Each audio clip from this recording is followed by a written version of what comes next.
Oh, I see that. Yeah, it's working. Well, firstly, thank you for doing this. I really appreciate Yeah, no worries. it. Now I feel like I've given you my nerves. I feel like stressing out No, the record button. it's just like glaring at me. No, it's fine. We'll forget about it soon enough unless I start paying attention to it too much. But yeah, I mean, this, like I was sort of saying to you, is just like a conversation just because, you know, I find your work really fascinating. I mean, you've laid out to me that you've only been like a visual artist for like the last 5 years effectively, which, Hmm. you know, in and of itself is pretty fascinating because I find that your style is very specific to me, someone that's like not got an overwhelming amount of, you know, knowledge in terms of that stuff. And I don't know what your inspirations are. I mean, we'll Yeah. find out eventually, but yeah, I mean, I just think that that's really cool. Also knowing that you have a lot of other artistic lead-ins to that, like our connection, Tony, you guys met Yeah. studying theater, like the fact that you came from acting to this, and then also acknowledge that, you know, this might not be the final phase for you as an artist. Mm. Uh, Yeah, sure. so maybe do you want to sort of start by just laying out the picture of like how you ended up here in this space as an artist?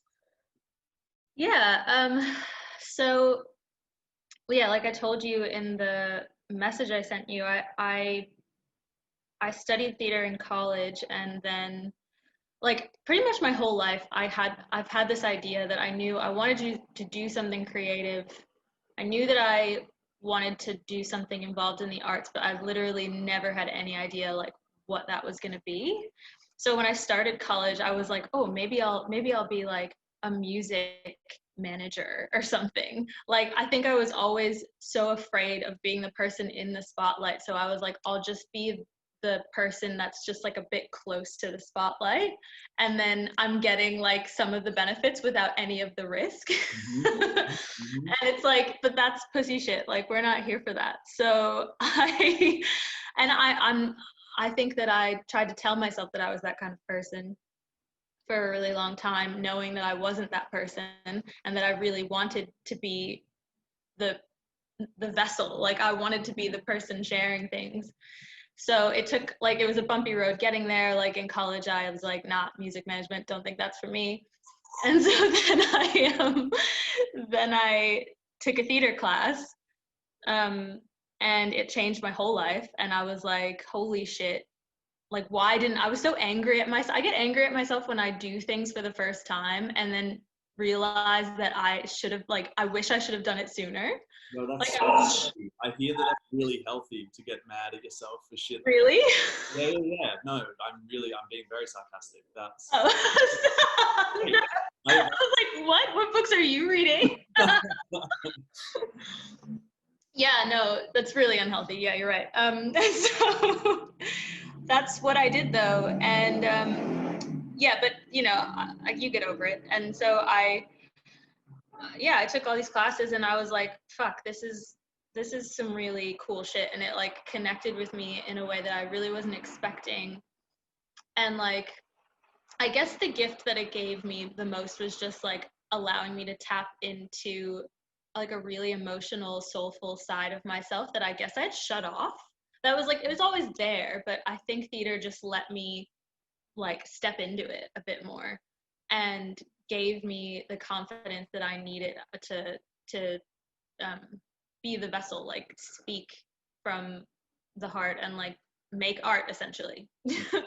And so I didn't paint at all in college. Like I didn't draw really. Like I've always been like, if you gave me a pen and paper, like maybe I'd doodle or something. But like I never thought of myself as an artist. And so then I graduated college, and I also had a minor in communications. does that serve you at all? Like these days, any of it? Actually, like when it comes to promoting shit, yeah. Like I studied PR and like marketing and that kind of thing. And so I guess there must be like a bit of that knowledge that's helped me with my like guerrilla marketing, like just putting posters up and like Facebook, I don't know, like maybe. But Yeah, so I graduated and I had no idea what I want to do. I've had like several odd jobs, so many fucking random jobs that I absolutely hated, just like jumping around, bouncing around, trying to figure out like where I fit. And then when that was happening, when I had like a lot of anxiety about what I was meant to be doing, that's when I started painting. And it just like it's really nice actually. Like I like the way that it happened because it was organic and it just felt like I just did it. I was just like, this, I need to release something, and I guess like this is how I'm gonna do it. And yeah, and it just kind of grew from there, and it's still growing. So it's like started as a more of a therapeutic action, and then the net result of like giving yourself that form of artistic therapy has kind of let it evolve into something a bit more concrete, do you think? Like, Yeah, and when I said like that it's in the very beginning stages, I really do believe that because I started as like it started in this very like therapeutic way, but then because of like Instagram and because people told me quite quickly like, oh, why don't you try and sell that? Like, why don't you put, like, people will buy that, why don't you try and sell it? And I knew, like, I've known pretty much since the jump that like when you do that, you take an element of it away from yourself. Like you destroy a part of it that like is purely yours. mm-hmm. And I think that I'm kind of coming full circle.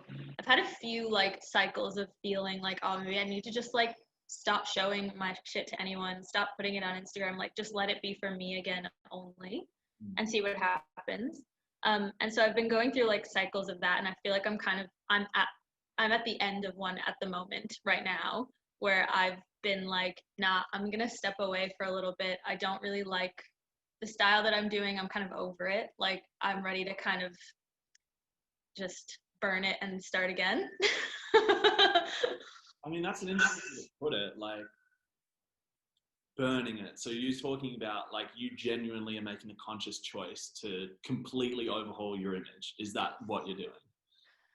uh Not yeah, just the art. Like yeah, so and but when you burn something, there are ashes, and like it's not gone. You just take the ashes and you re you use them to make something new. So it's not like everything about what I'm doing I hate. It's just that something about it isn't working for me at the moment. That's, I mean, that's news to me, but at the same time, like, I guess that's the point, because this is one of those like private decisions you make as an artist. Yeah. Internally. Like, no one is really privy to that. Even totally, like, even you telling me about that doesn't mean as much as it will once someone actually sees the fruit of that labor, like that. But what you were talking about in terms of like that battle that you were having, where it comes to, I guess, that, like, you know, primarily selling the work and turning it into this monetized art as opposed to this personal expression exclusively. Do you consider yourself more of an introvert? Because I find that sensation of like wanting to keep things really precious to yourself. I was speaking with someone middle of last year, I think, and I was sort of talking to her about this idea of, as an introvert like me, and I know that she was going through something like this. It's like, I think what defines an introvert to me is someone that is like really sensitized to a lot of moments and a lot of experiences, and then because it feels so spectacular internally, you feel like if you give that up, it's going to lose value. Like it loses value, and like by giving that experience and that expression of it over to someone else, not necessarily true. Yeah. You know, and the flip side of that, again, it's like maybe it is true, but you don't know until you try. Yeah, that's true. And it's complicated. I don't know if whether or not I can consider myself an introvert or an extrovert. I think, well, I always get these confused because like right by the definition, it's like an introvert needs to recharge alone, and then they have a lot of energy when they go out into a space, whereas an extrovert gets all their energy from outside. Yes. So Yeah, it's hard. I don't feel like I fit either of those. I feel like it just depends. I don't know. Yeah, that's true.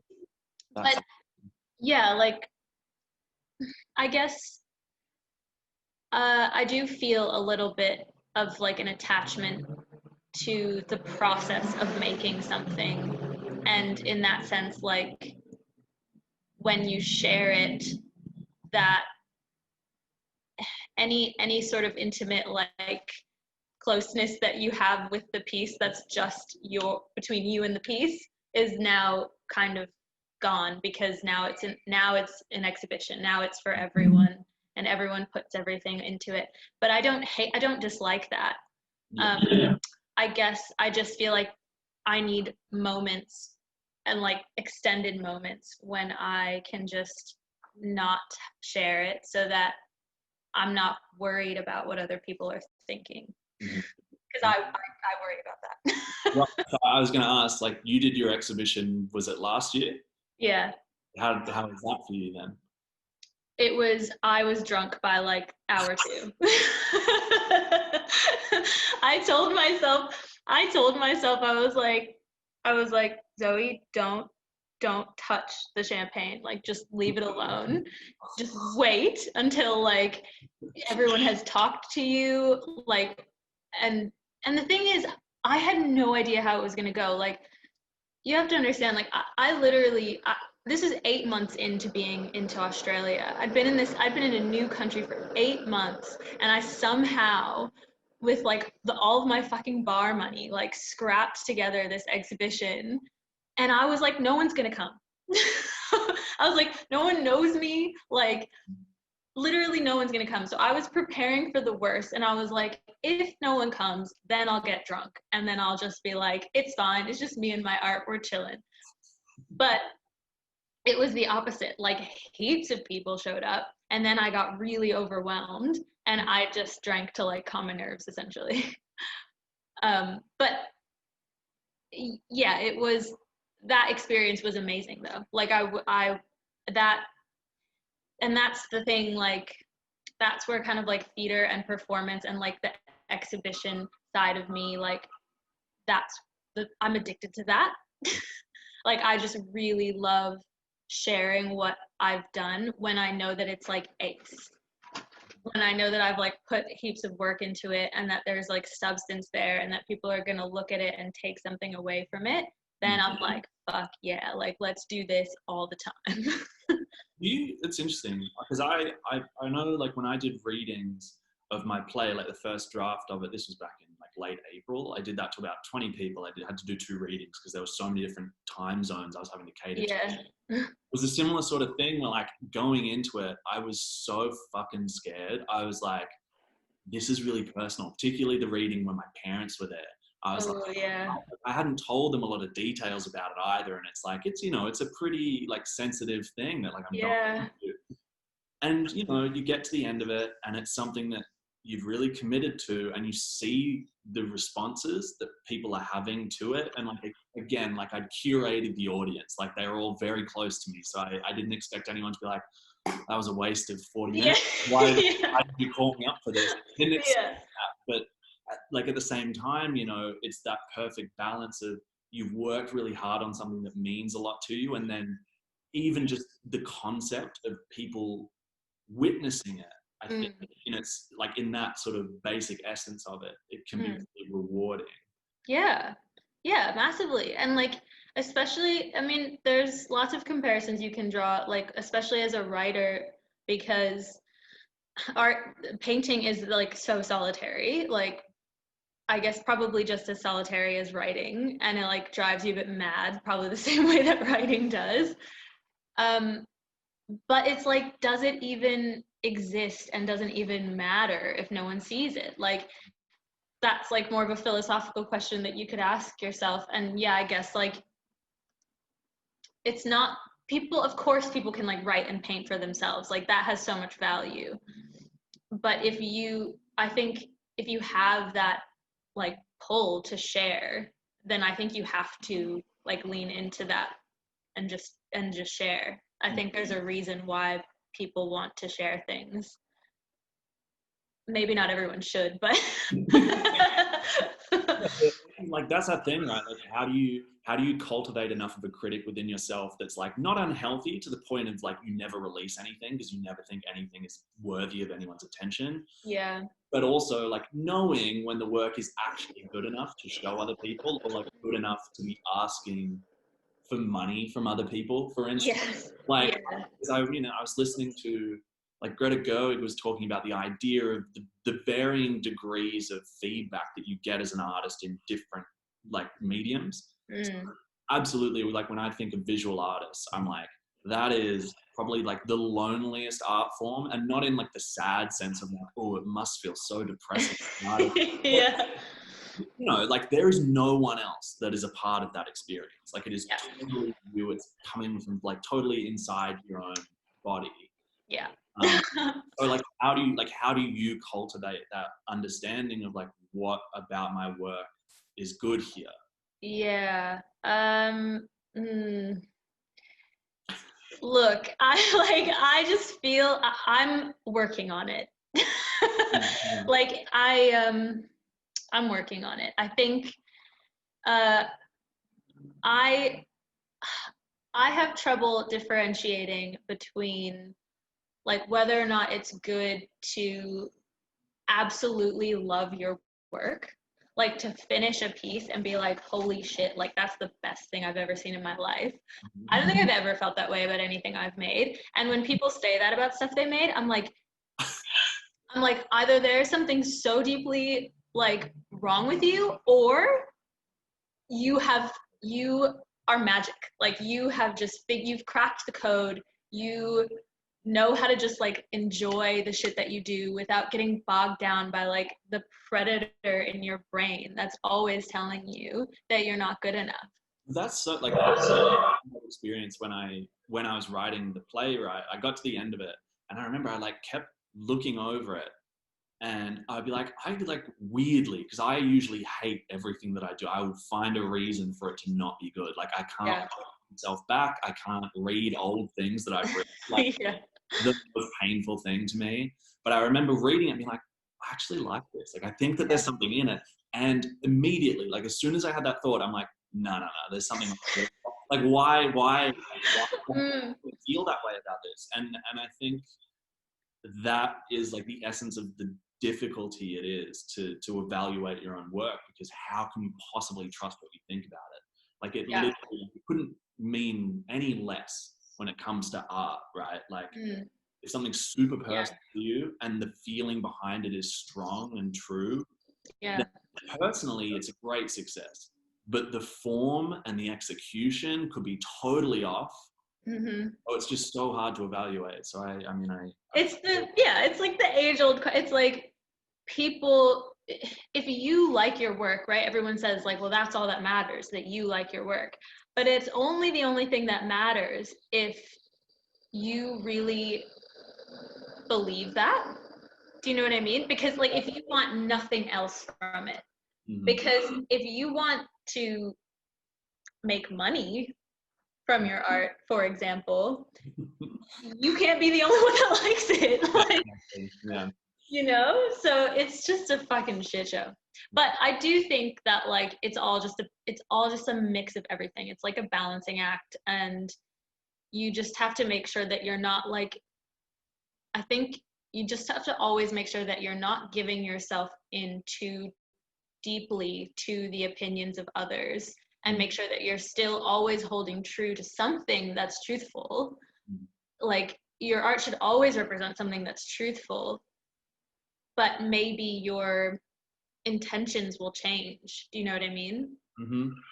Yeah, I mean that's something that you wrote to me. You know, you appreciate art across time, like within yourself, and the way that it takes different forms and takes on different inspirations, and the motivations for it are constantly changing because you look at it as if it's a timeline. Like that's what you were sort of saying, right? Like, yeah. And I find that so interesting in the way that you consciously think about that, because I think I don't think about it, but I have noticed it within myself, the way that you can sort of go back in time and look at the things that even just like inspired me coming up, in the early years of understanding like what acting was, right? Like the Mm. thing that inspired me there had totally changed based on the different things that I value in my life now. Yeah.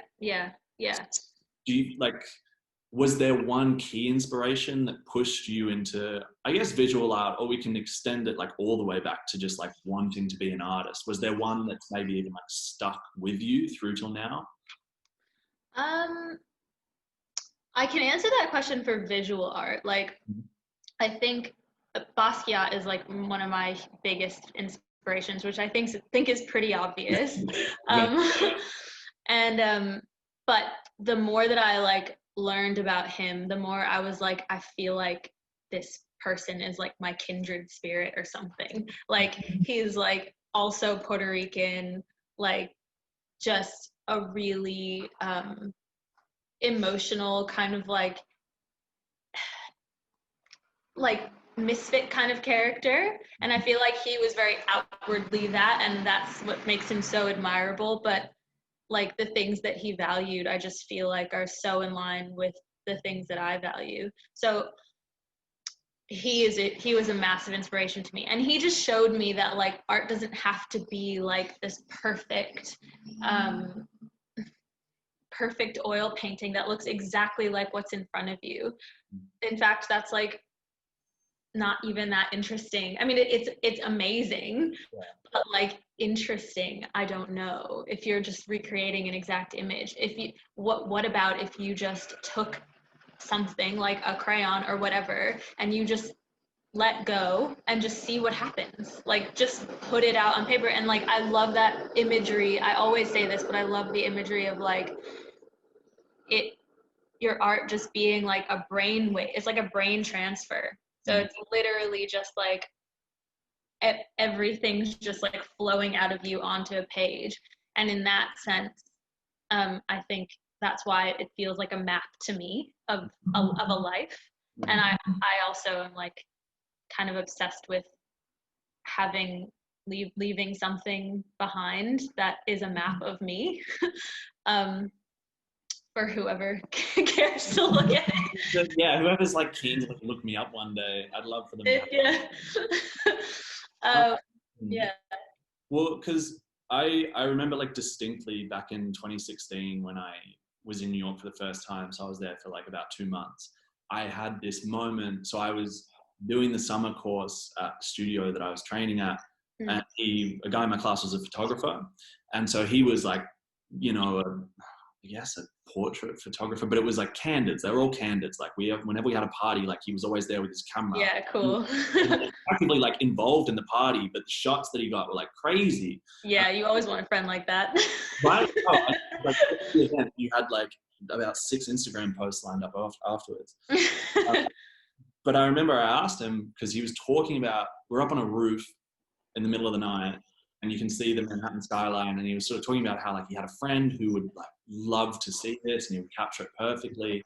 And I don't know why I asked about it, but I asked him, like, he was such an extrovert, such an outgoing guy, like really fucking zany Norwegian. Yeah. I asked him, I was like, you know, you get really up close and personal with people and you know exactly like what to capture in them in the moment. And you are such a people person, like, is there a direct correlation between that? And like, would it be fair to assume that this friend of yours is a total introvert, just like leave him alone in nature and he'll bring you the most beautiful shots ever because no one has bothered him and there's no one around to like look over his shoulder? And he was like, yeah, like that's a pretty accurate way to determine what a photographer might be like what they're capturing is usually what they're paying attention to. And I find that interesting in the sense that, you know, you've talked about art being just this brainwave, and every artistic medium to me seems to just have this direct correlation to the experience of that artist. It's not like, I know in your case you did just decide, oh, I'm gonna draw, I'm gonna paint. Like, yeah, you made that conscious choice, but to me there's like some degree of the way that you experience things leads you to, what's the word, to express things in a very specific style. Like, do you feel that there's that part of you that was always going to be drawn to art? Yeah, I mean, no, that's like a really It's a really astute observation. How astute of you. Yeah, I think I was I think I was always going to be drawn to it in some way or another. And like that kind of answers your previous question about like, was there ever an inspiration, like a thing that set me off? And like I could answer it for painting, but I can't answer it for the call the call to do this shit, because like I just, if I it's like everyone always says, like if you could choose to not be an artist, like you would, because you wouldn't choose this, you just wouldn't. It's fucking torture most of the time. Yeah. At least in this world, you know what I mean? But at the same time, I don't know, maybe I would still choose it, because I think artists are so valuable. Yeah, obviously, you know, the difficult thing that's like going on in the world right now is the general fear is like, what the fuck is going to happen to artists right now? I mean, particularly like here in Australia, we've got a lot of political machinations going on right now where it's very clear that the government does not respect the arts, and I don't want to like it's crazy. Yeah, and I don't want to go into it too deeply, but it's like, you know, the thing that I was saying to a friend the other week is it's like, to see that going on in the government is actually like more than ever a moment where any like real artist will go, yeah, now is my time. Like now is my time to do something. Because I think that my general experience of artists is that when there's a moment of great concern or danger or fear, like that's kind of where the work is. It's not necessarily like about that specifically. There's that intensity of feeling behind it that marries so perfectly to an obstacle to overcome. Yeah, it's really annoying how that's a thing, because I feel like, you know, you want to, I want to be, I wish that you could like be, I guess you could create art if you were like totally at peace and like very, very happy and like nothing was wrong. And like, I'm sure I have created art in those moments, but the energy just feels different. Like when there's a sense of urgency, or when there's like a nervous energy, that's when I literally switch on.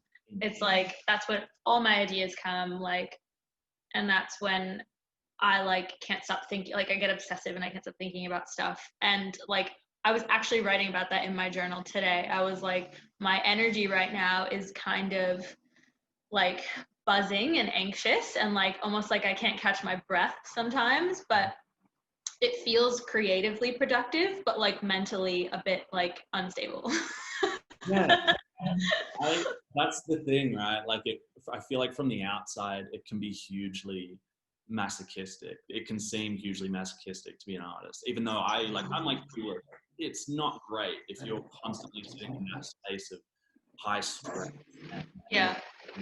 Because I mean, like the technique that I work with as an actor, right? Like we kind of consciously move away from what people look at as like the method. Like we're not dragging personal experiences into it. We're not building out of trauma or anything like that. So as an extension of that, I kind of, you know, promised to myself that I would never build out of that kind of anguish. I wanted everything to sort of be imbued with love, I guess is a simple way to put it, because there is that peace and tranquility to that, but also there can be that high intensity behind it.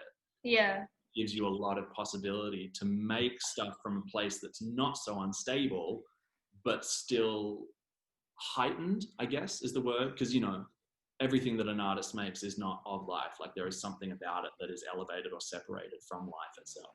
Yeah, exactly. And I think that's why it's important to just rest and like take breaks. I think capitalism is the thing that like makes us, here we go, buzzword. That's the thing that makes you feel, and makes artists feel like they must be creating all of the time, and they must be like machines, just like churning out piece after piece and idea after idea. And that's not realistic over a lifetime. That is completely absurd. Like you have to give yourself the space to rest and to not make anything, and then you'll have an idea again. If you're an artist, like I'm just realizing that now in my big age.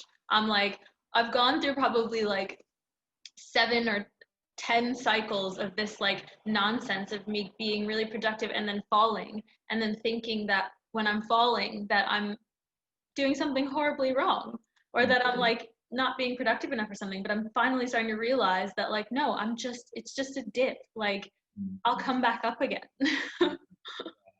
Because I mean, something that I notice in your work a lot, and I say that as if it's like this subtle note and only I've picked up on. But I mean, I feel like it's kind of obvious, is you have like a lot of, there's a real spiritual well-being element to your work. Like a lot of the messages that you're putting in there, be they about like recognizing the low moments, or also just particularly one that kind of sticks out for me quite often is the possibility for growth. Is a lot of your work there's a lot of moments in there where, you know, the central figure, the character will be like saying something or in a situation where it's very clear that they are aware that they're in a shitty situation and are only going to benefit from it. So Yeah. has that always been like a conscious thing, or is that something that grew in from like your process? You find you're painting out of that and then you included it, or? Yeah, I mean, that makes a lot of sense. And I think it's just because I usually tend to, I gravitate to expressing like more painful situations, or I think I use art as a mechanism to sort out what's going on in my head. And I think I am a bit of an optimist. So I just always lean towards like the idea that, well, this situation is bad, but what can I take out of it that I can learn, and how can I grow from it? And so, yeah, in that sense, that's probably that's definitely a theme that I play with. And I also like just I want I think sometimes I feel quite alone in what I feel, and the way that I see the world. And I want other people who could possibly feel similarly to like know that they're not, and then by default I'm not. You know what I mean? It's scary. I mean, it's scary because that feels like that classic statement of like, art is just a mirror being held up to reflect the world back at itself, and it's not always that. I mean, every artist is unique and individual, both in their technique and their ideas and their thoughts and feelings. But through the ability of that artist to specifically identify what's going on inside of them, that's when you get the greater response from an audience, right? Because they find more and more to be able to identify with, the more that you flesh out a concept and a feeling. So I it's so funny to me that it still exists. And like, I'm not saying like, it's so weird to me that you still feel this. Like, it's not a personal, I definitely feel it too, where like, like this play that I've written, I feel like the message is quite simple, but it's really personal to me. So I definitely in my, my self-critical moment looked at it and was like, that is so fucking general. Like people just watch this and be like, that is the most cliched shit I've ever seen. And might still do that because no one's seen it yet. Yeah. But like that, it's interesting that thought still prevails after however many pieces of work you put out, and you get that feedback of like, yeah, I feel this exact way. And then you go back to the room and you're like, oh man, I still feel so separated from everyone else. Yeah, I know. And I think it's because like the landscape of my brain just changes really rapidly. And the things that I thought, 3 years ago, like the art that I look at that I made 3 years, I look at it and I'm like, what the fuck were you doing? Like, and it just seems so young to me. I realize that I'm like a person that like changes really, really fast, and therefore I outgrow my artwork really, really fast.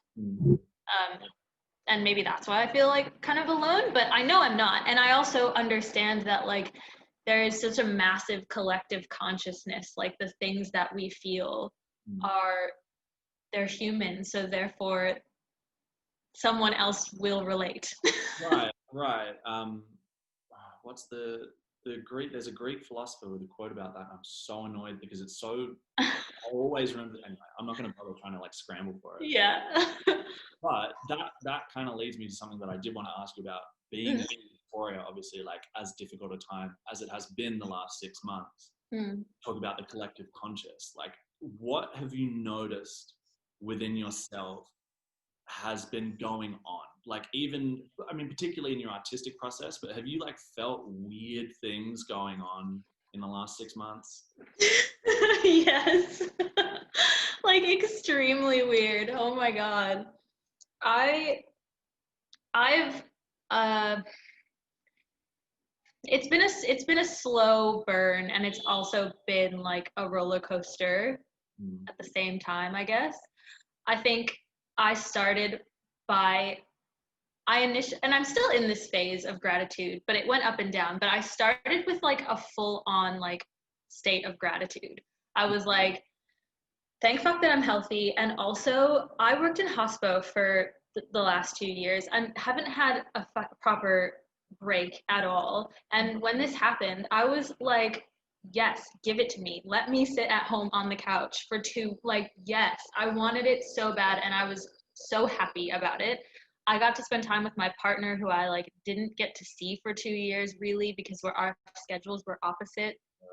So like we got a lot closer, and so there was that whole level of it that was really beautiful. But then you start to deteriorate. You're like, it's just too much time. Not too much time, more time than we have ever been used to sit with yourself and to really just analyze the fuck out of everything. And like if you're a heavy overthinker like the way I am, it just can lead to some like mental breakdowns. And so I think, but I allowed myself to do that. I gave myself the grace. And then like now I feel like I'm prioritizing my mental health more than I have in the past. Like I'm seeing an acupuncturist, and I'm doing a lot of like reading, like spiritual reading and stuff.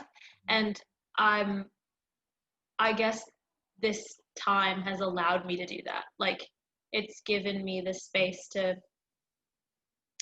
really take a look at myself.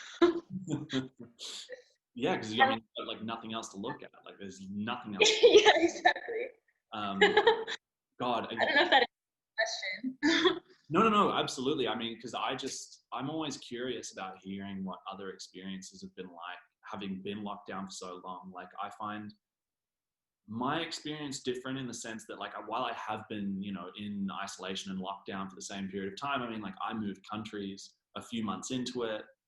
So that was like a whole other period of just like getting used to things. So yeah, but at the same time, it's been so interesting, like monitoring, where there'll be days where I'll speak to about 3 different people and they will all have the same sentiments of like, I'm having just like the worst day.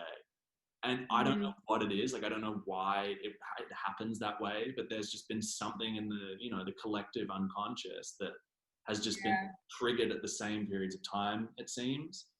Yeah. And, you know, I've certainly been pushed to the point of like having moments that I can't explain. Like there'll be like moments late at night, I'm like lying on the couch, watching something, and I'll almost have like this out of body experience where my mind goes on this whole trip about how this is going to sound like really bleak. This is really bleak, but this is because I can't explain it. But it's like my mind just kind of goes, oh, your life is like so invalid. Like there are so many things that like can and should be going on, but it's like, you're not going to achieve it. And it's like, I think it's this weird relationship that my mind and body have developed in the last few months, where it's like being stationary for so long and having a mind that's like craving contact and interactivity in life itself. There's just weird messages going on. Yeah, because it's not really normal, is it? Like the life that we've been living. goes against like every kind of instinct that we have. So there would naturally be some like short circuiting going on between mind and body. But yeah, have you meditated at all? Have you done any like?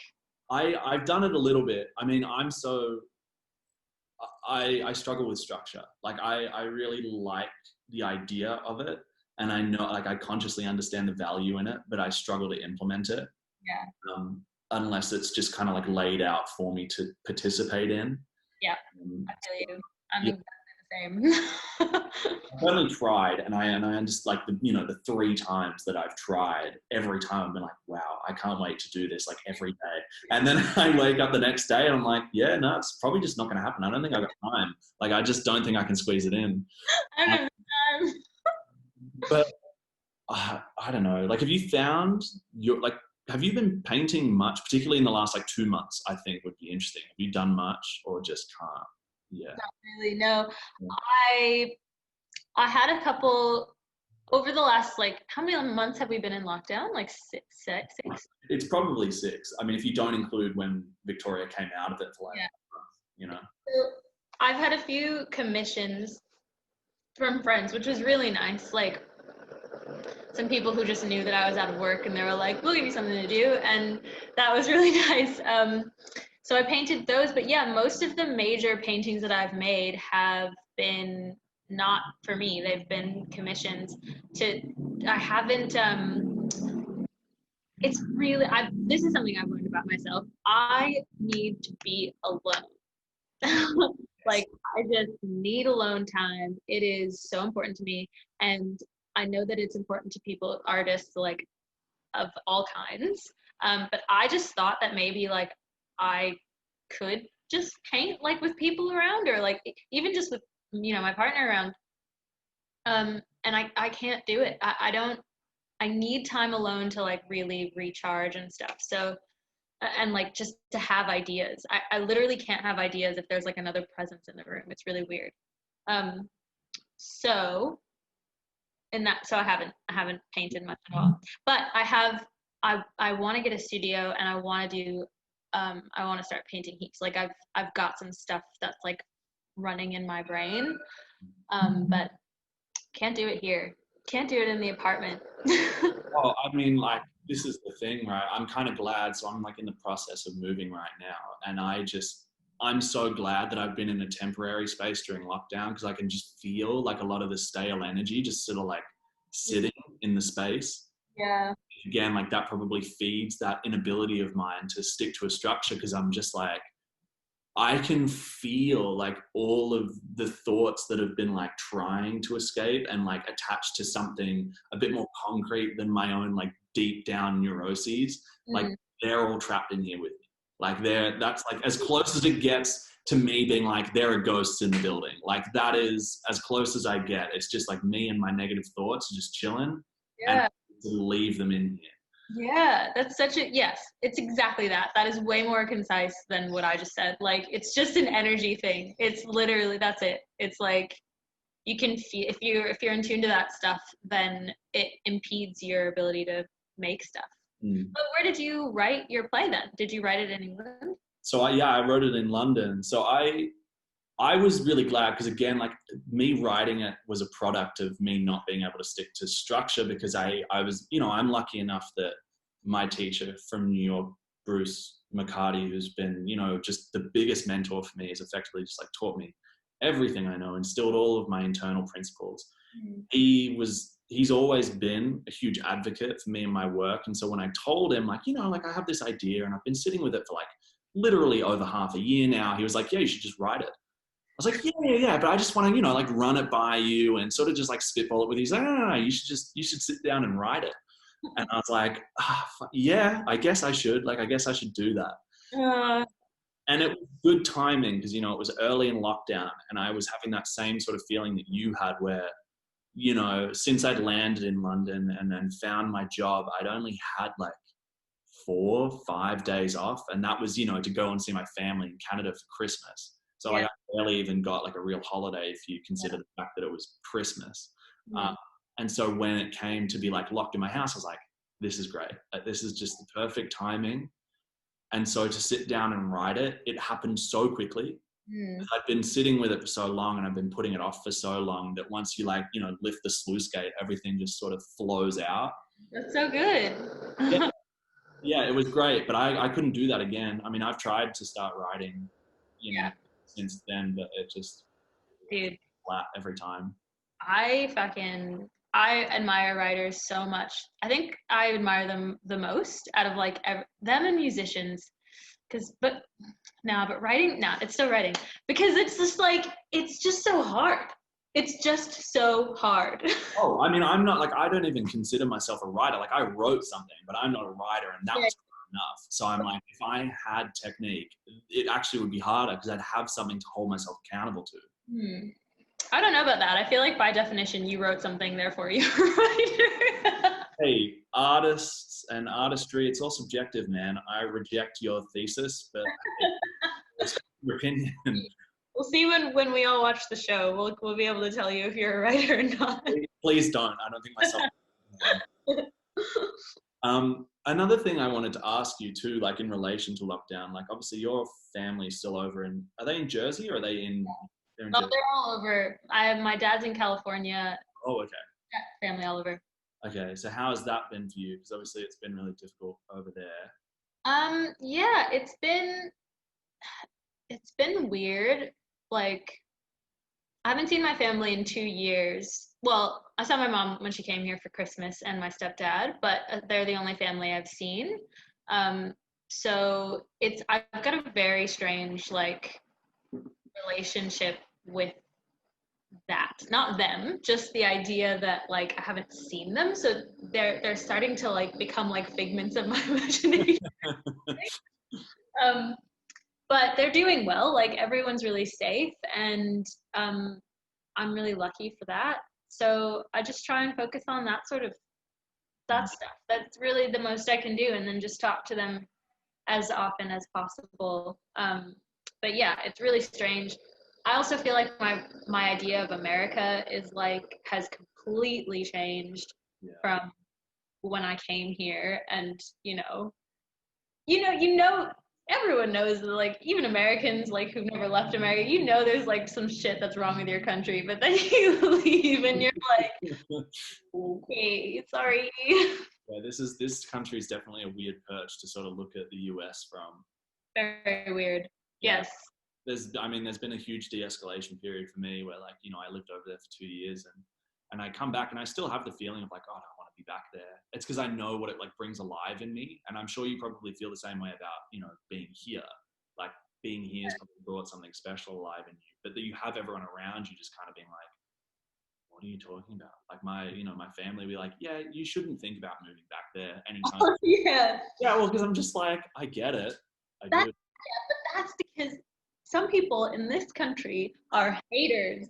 That is what they are. They're haters, and they hate America, and they don't know why they hate it. They think they hate it because of like all of the shit that they watch on TV, because of like Friends or like Jerry Seinfeld. And it's like, look, I get it. Like, those aren't great representations, but like, you can't blame all of us, and like, go spend that night getting lost in like New York City, or like just driving from state to state and seeing how beautiful it is, and then come back to me. Like, it's not all about politics. Jerry Seinfeld, man, I didn't think that would be a trigger for you, but okay, duly noted. I like Elaine. I don't like Jerry. But you're exactly right. I mean, it's that whole perception thing.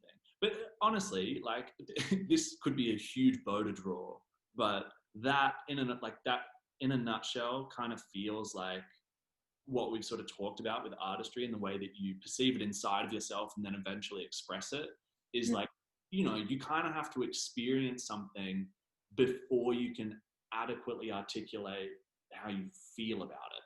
You know?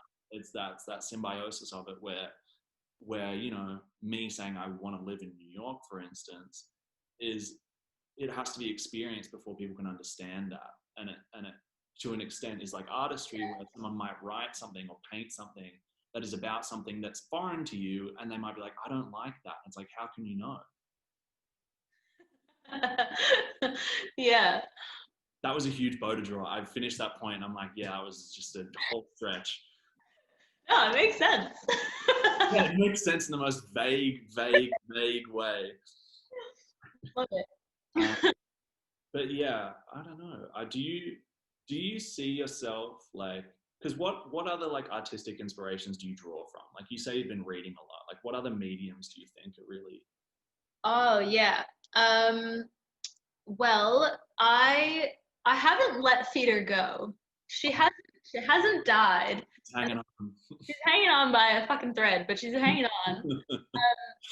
I so when I think about like what I want to do going forward, I just want to combine all the things that I really love a bit more.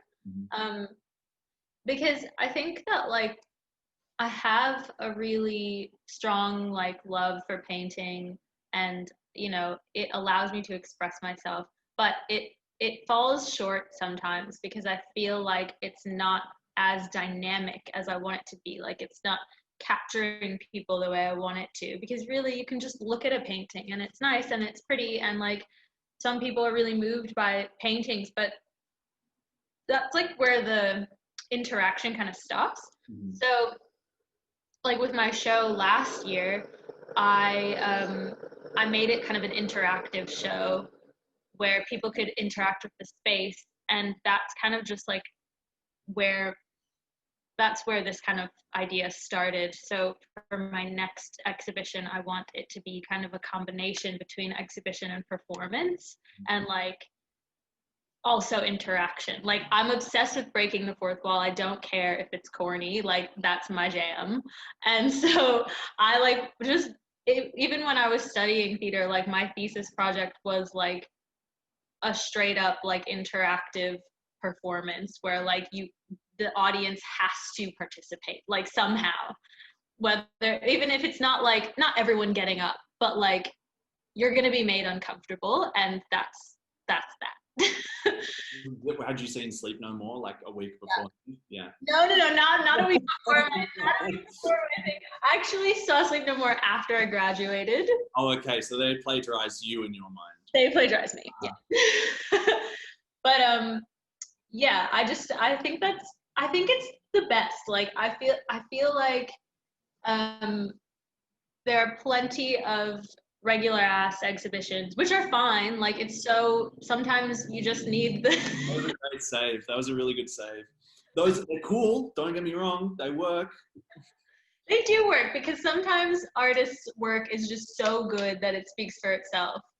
And I'm a self-taught bitch. Like I've been doing this for 5 years. Like sometimes I feel like I need a bit of like cushion around my work because it's good, but like I would like to give it a bit more shape when people are seeing it in a space. I can't just like hang my shit on a white wall and then call it a day. Like it's just not happening. With your audience. Sorry? You got trust issues with your audience. Maybe. But I also just really want people to have a good time. Yeah. Like I feel like there's enough of that. Like it works and it's good, but there's enough of it. Like why not try something different and something cool. Yeah. Well, I mean, your work like has that naturally enthusiastic edge to it. Like you're a vibrant person, and your work is like very like sex positive is the thing that I think draws the life into your work. Like I think that it makes it really endearing, just like the freedom with which you express that part of yourself. And I think that again, like by extension, that speaks to this idea that you have of like wanting your work to be experienced in a really energetic way by an audience that's usually kind of given a lot of room to be apathetic. Yeah.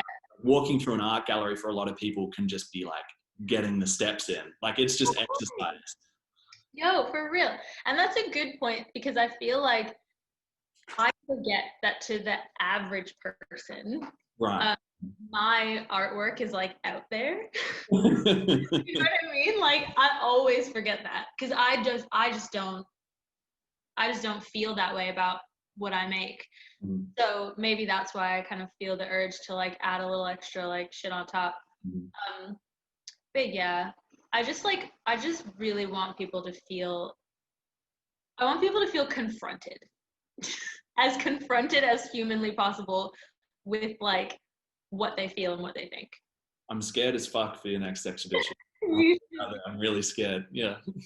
I feel like there's going to be people at the front door throwing buckets of red paint at me, and I'm nervous. No. We can't ruin anyone's clothes. That's a liability. I don't know. Mine aren't probably worth that much. So you can do it. Well, hey, look, I mean, I feel like there's a lot more that I want to ask you, but I don't want to start like rambling and rolling on. No, that's fine. We've been chatting for like a while. I think we got some good content. Yeah, so I friggin' hope so. Maybe I'll start monetizing these videos on YouTube and watch the bag roll in. Yeah. But hey, thank you very much for chatting. I really appreciate it. Yeah, no worries. Happy to. This is great. Yeah, this was great. I mean, I I really do love your work, and anyone that's watching this when it eventually goes live, do like check out Zoe's work. You've got an online store. You sell prints. Yep. Pay Zoe's rent. Buy some prints. Oh, okay. We've got a fan outside. But yeah, I'm like really nervous that I'm also now like rambling this ending, so I'm gonna wrap it up. Anyway, thank you again so much for the chat. No worries. All right, well, I'm just gonna say bye and stop recording.